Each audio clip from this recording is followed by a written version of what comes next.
자식 문제로 밤잠 설치시는 보살님들, 오늘 이 영상이 해답이 될 것입니다. 죽고 싶다던 아들을 100일 만에 바꿔놓은 어머니의 기적 같은 이야기. 꼭 끝까지 들어보세요. 어서 오세요, 보살님. 오늘도 고단한 하루 보내시느라 애쓰셨죠? 이 채널은 보살님의 무거운 마음을 잠시 내려놓는 쉼터입니다. 이 영상의 좋은 기운이 보살님 댁내에 가득하기를 발언합니다. 매일 저와 함께 마음 닦으실 분은 구독 버튼을 눌러 인연을 맺어주세요. 오늘은 한 해를 마무리하며 자녀를 둔 어머님들께 꼭 들려드리고 싶은 이야기가 있어 이 자리에 섰습니다. 지금부터 20년 전 이야기입니다. 경상도 깊은 산골 마을에 한 어머니가 살고 있었습니다. 이분은 올해 65이신 김순자 보살님이십니다. 당시 45살이셨던 순자 보살님에게는 고등학교 2학년인 아들이 있었습니다. 그 아들의 이름은 민수였습니다. 민수는 어려서부터 총명하고 착한 아이였습니다. 초등학교 때까지만 해도 공부도 잘하고 효성도 지극했습니다. 아버지가 일찍 돌아가셔서 홀어머니 밑에서 자랐지만 엄마 나 열심히 공부해서 꼭 엄마 편하게 해드릴게라고 말하던 아이였습니다. 그런데 중학교에 올라가면서부터 민수가 조금씩 변하기 시작했습니다. 처음에는 작은 변화였습니다. 학교에서 돌아오면 방문을 닫고 혼자 있는 시간이 많아졌습니다. 말수도 줄어들었습니다. 순자 보살님이 오늘 학교에서 무슨 일 있었어? 하고 물어도 아무것도 없어요라고만 답했습니다. 고등학교에 올라가자 상황은 더 심각해졌습니다. 민수는 학교에 가기 싫다고 했습니다. 억지로 보내면 가는 척하다가 PC방에서 시간을 보냈습니다. 성적은 떨어지고 담임 선생님께서 여러 번 연락을 해오셨습니다. 순자 보살님은 밤마다 눈물을 흘렸습니다. 내가 뭘 잘못했을까? 아이 아버지가 없어서 그런가? 내가 일하느라 아이를 제대로 못 챙겨서 그런가? 자책의 밤들이 이어졌습니다. 어느 날 밤 민수가 방에서 혼자 우는 소리가 들렸습니다. 순자 보살님이 조심스럽게 방문을 열었습니다. 민수야, 무슨 일이니? 민수는 처음으로 엄마 품에 안겨 울면서 말했습니다. 엄마, 미안해요. 나 진짜 열심히 하고 싶은데 안 돼요. 학교 가면 애들이 나를 왕따시켜요. 나는 가난하고 공부도 못하고 아빠도 없다고 놀려요. 선생님들도 나한테는 관심이 없어요. 나는 이 세상에 필요 없는 사람 같아요. 그날 밤 순자 보살님은 아들을 꼭 안고 함께 울었습니다. 그리고 다음 날 새벽 마을 뒷산에 있는 작은 암자를 찾아갔습니다. 그 암자에는 해담 스님이라는 노스님이 계셨습니다. 마을 사람들은 모두 해담 스님을 존경했습니다. 스님은 평생을 수행하시면서도 마을 사람들의 고민을 들어주시고 지혜로운 말씀을 해주셨습니다. 순자 보살님은 스님 앞에 무릎을 꿇고 눈물을 흘리며 말했습니다. 스님, 제 아들을 좀 살려주세요. 이 아이가 학교에서 왕따를 당하고 있습니다. 이제는 살고 싶지 않다는 말까지 합니다. 제가 어떻게 해야 할까요? 해담 스님은 한참 동안 조용히 순자 보살님을 바라보셨습니다. 그리고 천천히 입을 여셨습니다. 보살님, 민수는 지금 어디 있습니까? 집에서 자고 있습니다. 보살님은 지금 여기 와 계시고 민수는 집에 있습니다. 그렇다면 누가 민수 곁을 지키고 있습니까? 순자 보살님은 대답할 수 없었습니다. 스님은 계속 말씀하셨습니다. 보살님, 부처님께서 법구경에서 이렇게 말씀하셨습니다. 모든 악을 짓지 말고 모든 선을 받들어 행하며 스스로 그 마음을 깨끗이 하라. 이것이 모든 부처님의 가르침이다. 지금 보살님의 마음은 어떻습니까? 저는 너무 괴롭습니다. 아들이 힘들어하는 모습을 보면 제 마음이 찢어집니다. 그렇습니다. 보살님의 마음이 괴로움으로 가득 차 있습니다. 그 괴로운 마음이 민수에게 그대로 전달되고 있습니다. 어머니가 불안하면 아이도 불안합니다. 어머니가 괴로워하면 아이는 더 괴로워합니다. 그럼 저는 어떻게 해야 합니까? 해담 스님은 잠시 생각하시더니 이렇게 말씀하셨습니다. 보살님, 오늘부터 4가지 일을 하십시오. 이 4가지를 100일 동안 매일 실천하십시오. 그러면 민수에게 변화가 올 것입니다. 순자 보살님은 귀를 기울였습니다.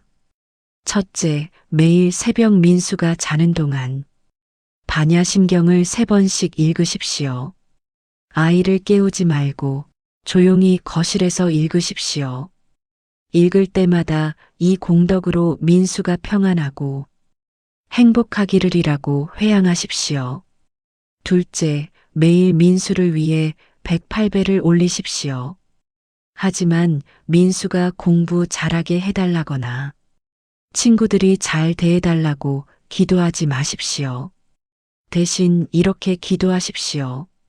민수가 있는 그대로 행복하기를, 민수가 자신을 사랑할 수 있기를이라고요. 셋째, 매일 동네 독거노인 한 분을 찾아가서 도와드리십시오. 청소를 해드리든 밥을 해드리든 말벗이 되어드리든 상관없습니다. 그리고 그 공덕을 민수에게 회양하십시오.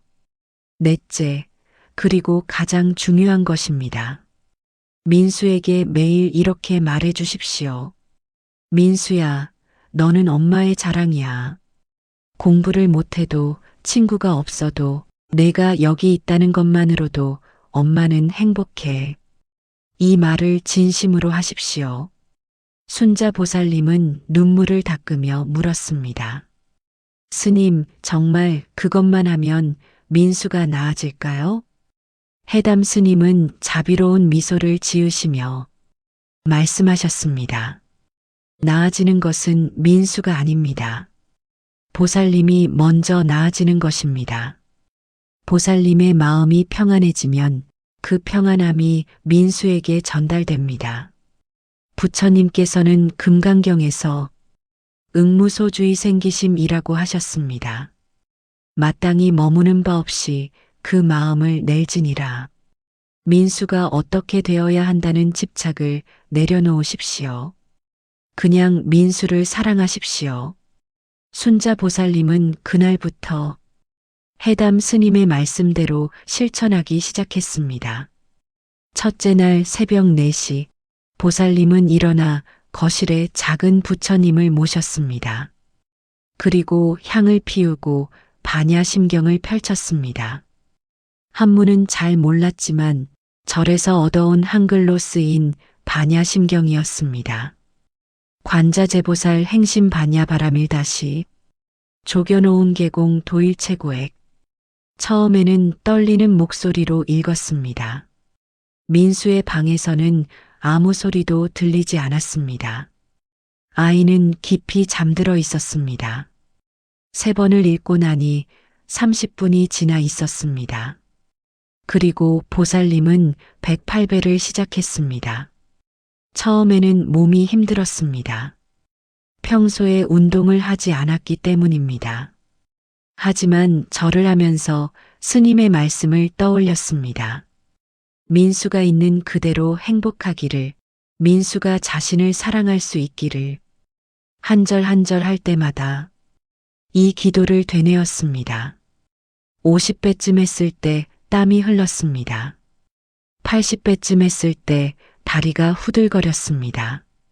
하지만 108배를 마쳤을 때 이상하게도 마음이 편안해졌습니다. 아침에 일어난 민수는 평소와 다름없었습니다. 학교 가기 싫다고 투덜거렸습니다. 하지만 순자 보살님은 화를 내지 않았습니다. 대신 민수의 어깨를 가만히 안으며 말했습니다. 민수야, 너는 엄마의 자랑이야. 학교 가기 힘들지? 그래도 엄마는 내가 여기 있다는 것만으로도 행복해.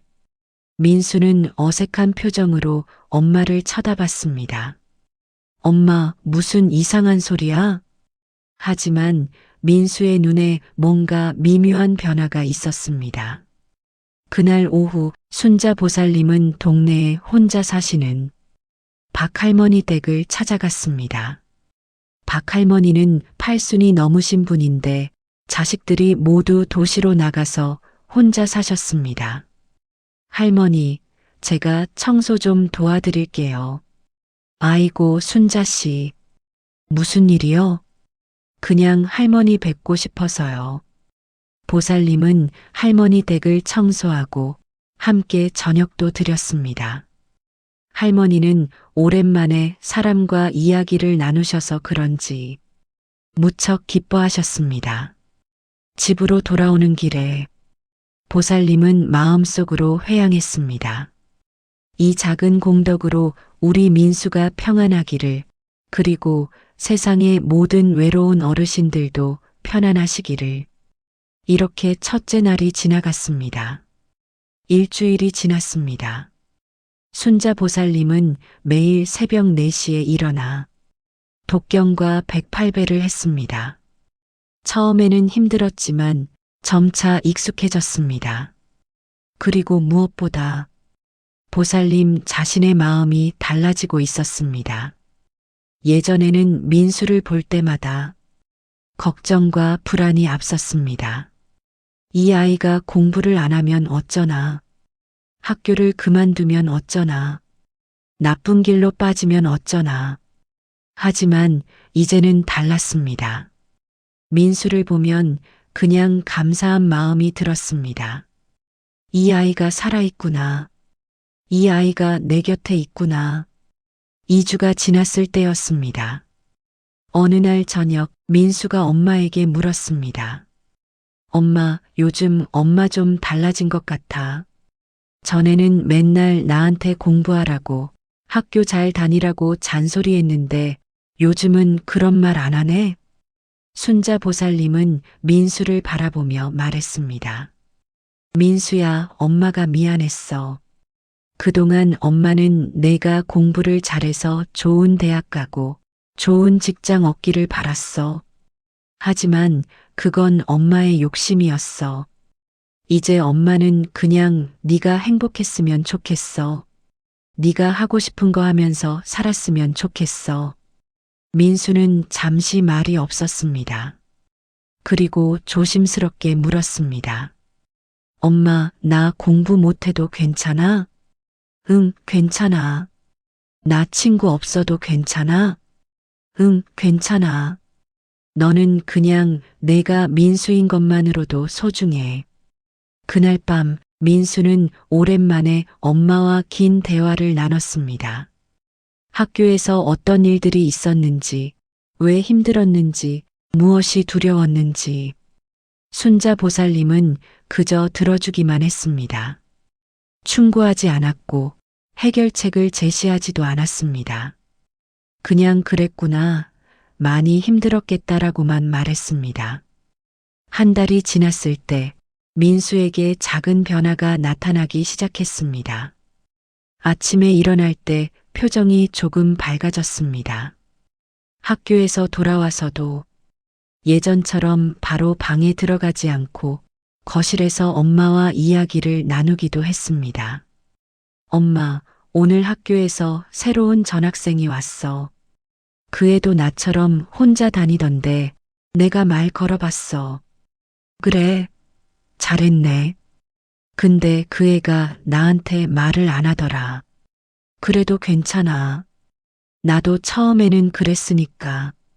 순자 보살님은 아들의 변화를 보며 놀랐습니다. 예전에 민수였다면 그 애도 나를 싫어해라고 말했을 것입니다. 하지만 지금은 상대방의 입장을 이해하려고 했습니다. 2달째에 접어들었습니다.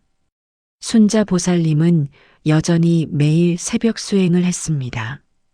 그런데 이상한 일이 일어났습니다. 박 할머니뿐만 아니라 동네의 다른 어르신들도 보살님을 찾기 시작한 것입니다. 순자 씨, 우리 집도 좀 와주이소. 순자 씨, 오늘 같이 저녁 먹자. 보살님은 바쁜 일과 속에서도 틈틈이 어르신들을 찾아뵈었습니다. 그리고 매번 그 공덕을 민수에게 회양했습니다. 어느 날 민수가 엄마에게 말했습니다.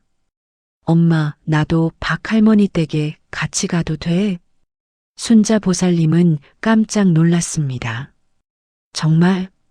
같이 가자. 그날부터 민수는 엄마와 함께 박 할머니를 찾아뵙기 시작했습니다. 처음에는 어색해하던 민수였지만 할머니가 옛날 이야기를 들려주시자 귀를 기울였습니다. 민수야, 할머니 젊었을 때는 말이다. 할머니의 이야기를 듣던 민수는 문득 깨달았습니다. 나만 힘든 게 아니구나. 할머니도 엄마도 모두 각자의 어려움을 겪으며 살아왔구나. 박 할머니는 민수에게 이렇게 말씀하셨습니다. 민수야, 너 참 착하다. 요즘 젊은이들은 늙은이한테 관심도 없는데 너는 이렇게 찾아와 주니 고맙다. 민수는 생전 처음으로 누군가에게 필요한 사람이라는 느낌을 받았습니다. 학교에서는 투명인간 취급을 받았지만 여기서는 자신을 반겨주는 사람이 있었습니다. 그날 밤 민수는 엄마에게 말했습니다. 엄마, 나 용돈 좀 모아서 할머니께 뭔가 선물하고 싶어. 순자 보살님은 눈물이 날 것 같았습니다. 몇 달 전만 해도 죽고 싶다던 아이가 이제는 누군가에게 선물을 하고 싶다고 말하고 있었습니다. 마침내 100일째 되는 날이 왔습니다. 순자 보살님은 새벽에 해담 스님을 찾아뵈었습니다. 스님, 100일 기도를 마쳤습니다. 해담 스님은 자비로운 미소를 지으시며 물으셨습니다. 민수는 어떻습니까? 스님, 민수가 많이 좋아졌습니다. 이제는 학교도 빠지지 않고 다니고 친구도 한두 명 생겼다고 합니다. 무엇보다 표정이 밝아졌습니다. 어제는 제 손을 잡으며 엄마 고마워라고 말했습니다. 그것 참 다행입니다. 스님, 그런데 저는 특별한 일을 한 것도 없는데 어떻게 민수가 이렇게 변할 수 있었을까요? 해담 스님은 차를 한 모금 마시시고 천천히 말씀하셨습니다. 보살님, 화엄경에 이런 말씀이 있습니다. 일중일체다 중일, 일즉일체다 즉일. 하나 속에 전체가 있고 전체 속에 하나가 있다는 뜻입니다. 어머니와 자식은 별개가 아닙니다. 어머니의 마음이 곧 자식의 마음이고 자식의 마음이 곧 어머니의 마음입니다. 보살님이 매일 반야심경을 읽으며 무엇을 배웠습니까? 색즉시공, 공즉시색.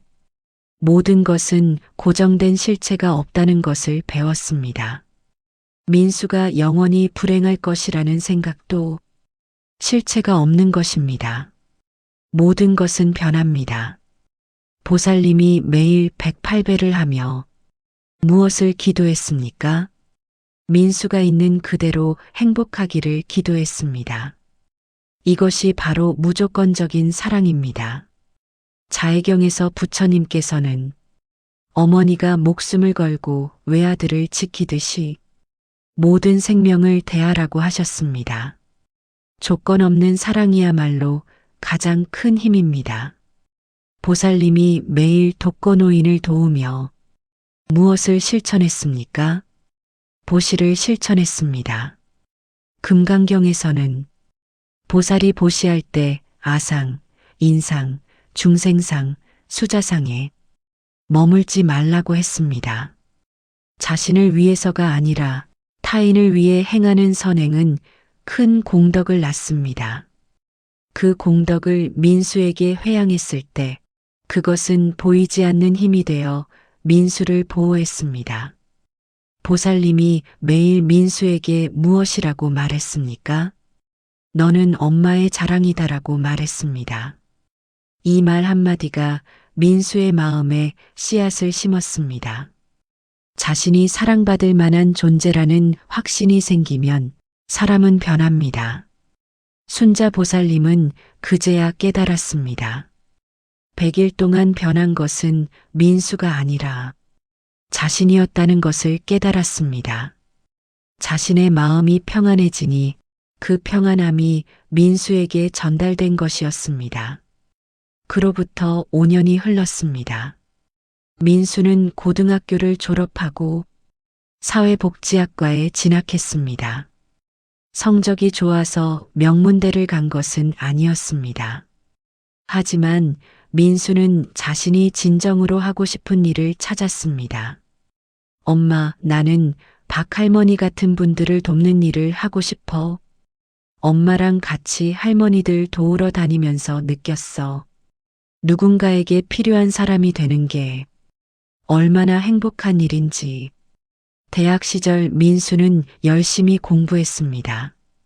방학 때마다 고향에 돌아와서 어르신들을 도왔습니다. 졸업 후에는 작은 지역 복지관에 취직했습니다. 월급은 많지 않았지만 민수는 행복했습니다. 순자 보살님은 여전히 매일 새벽 수행을 이어가고 있습니다. 이제는 민수만을 위해서가 아니라 세상의 모든 중생을 위해 기도합니다. 어느 날 민수가 엄마에게 말했습니다. 엄마, 나 곧 결혼해. 순자 보살님은 깜짝 놀랐습니다. 정말? 어떤 사람인데? 복지관에서 일하는 동료야. 나처럼 어려운 사람들을 돕는 일을 좋아하는 사람이야. 엄마, 내가 이렇게 행복할 수 있는 건 다 엄마 덕분이야. 엄마가 그때 포기하지 않고 나를 믿어줘서 고마워. 순자 보살님은 아들을 꼭 안아주며 말했습니다. 민수야, 엄마도 고마워. 내가 있어서 엄마가 부처님 가르침을 배울 수 있었어. 이 이야기를 듣고 계신 법우님들 중에는 지금 자녀 문제로 고민하시는 분들이 계실 것입니다. 혹시 이런 생각을 하고 계실지도 모릅니다. 저 이야기는 특별한 경우고 우리 아이는 다를 거야. 하지만 제가 오늘 또 다른 이야기를 들려드리겠습니다. 서울에 사시는 이영희 보살님의 이야기입니다. 이분은 올해 61살이십니다. 영희 보살님에게는 35살 된 딸이 있습니다. 딸은 명문대를 나와서 대기업에 다니고 있었습니다. 겉으로 보기에는 성공한 인생이었습니다. 하지만 딸은 행복하지 않았습니다. 직장에서의 스트레스, 결혼 압박, 미래에 대한 불안으로 우울증에 걸렸습니다. 약을 먹고 상담을 받았지만 나아지지 않았습니다. 영희 보살님은 딸에게 이렇게 말했습니다. 힘들면 회사 그만둬. 결혼도 하기 싫으면 안 해도 돼. 그냥 너 자신을 위해 살아. 하지만 딸은 이렇게 대답했습니다.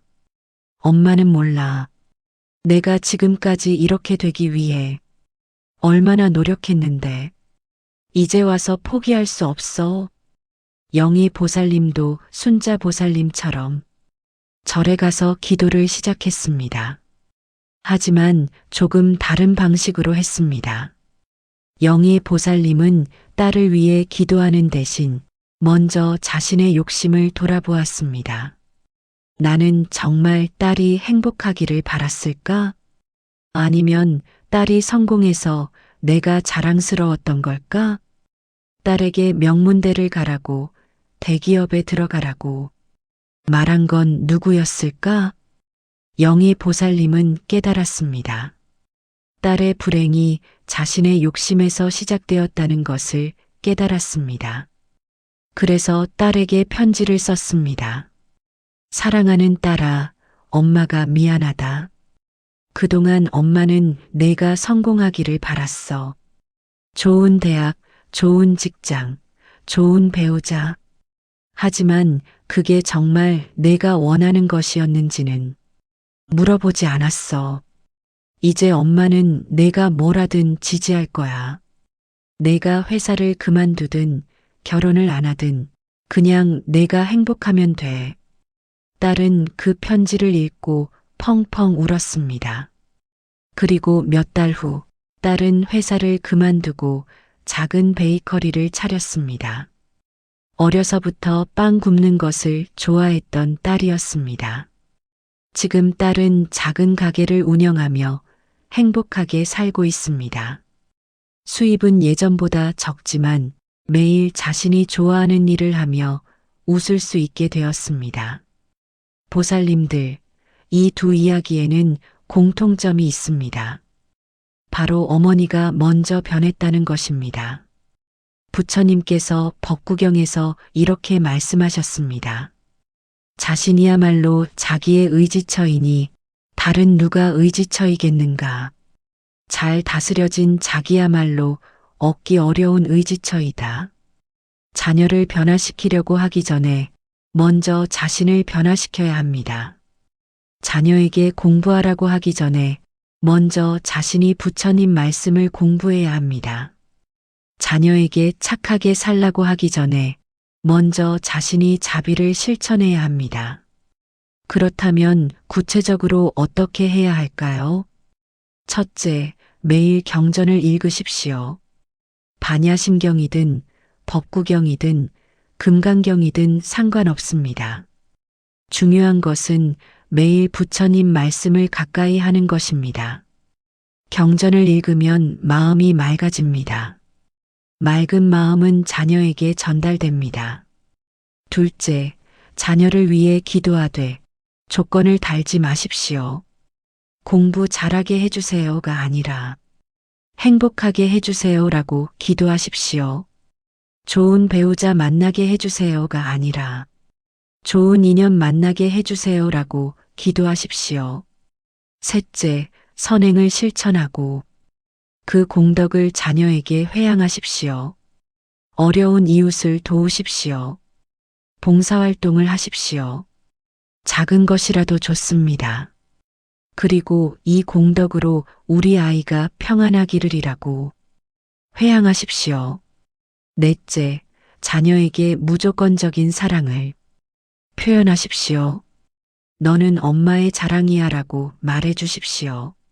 내가 어떤 모습이든 엄마는 너를 사랑해라고 말해 주십시오. 보살님들, 2026년 새해가 눈앞에 기다리고 있습니다.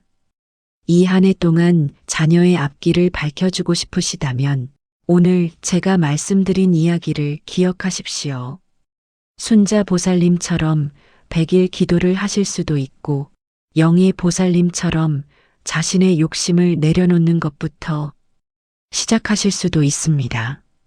중요한 것은 실천입니다. 부처님께서 말씀하셨습니다. 1000마디 말보다 실천하는 한마디가 낫다. 오늘부터 시작하십시오. 매일 새벽 일어나 경전을 읽으십시오. 자녀를 위해 기도하십시오. 선행을 실천하십시오. 자녀에게 사랑을 표현하십시오. 그러면 분명히 변화가 일어날 것입니다. 자녀가 변하는 것이 아니라 먼저 여러분이 변할 것입니다. 그리고 그 변화가 자녀에게 전달될 것입니다. 마지막으로 한 가지만 더 말씀드리겠습니다. 조급해하지 마십시오. 순자 보살님도 100일이 걸렸습니다. 어떤 분은 더 오래 걸릴 수도 있습니다. 하지만 포기하지 마십시오. 부처님께서 법구경에서 이렇게 말씀하셨습니다. 물방울이 떨어져 항아리를 채우듯이 현명한 사람은 조금씩 선을 쌓아 마침내 선으로 가득 차게 된다. 조금씩 매일매일 실천하십시오. 그러면 반드시 좋은 결과가 있을 것입니다. 2026년 보살님들과 자녀분들 모두 건강하고 행복하시길 간절히 기원합니다. 부처님의 자비와 지혜가 항상 함께 하시기를 바랍니다. 앞으로도 부처님의 지혜로운 가르침들을 현실에 적용할 수 있는 실용적인 내용들을 계속 나눠드리겠습니다.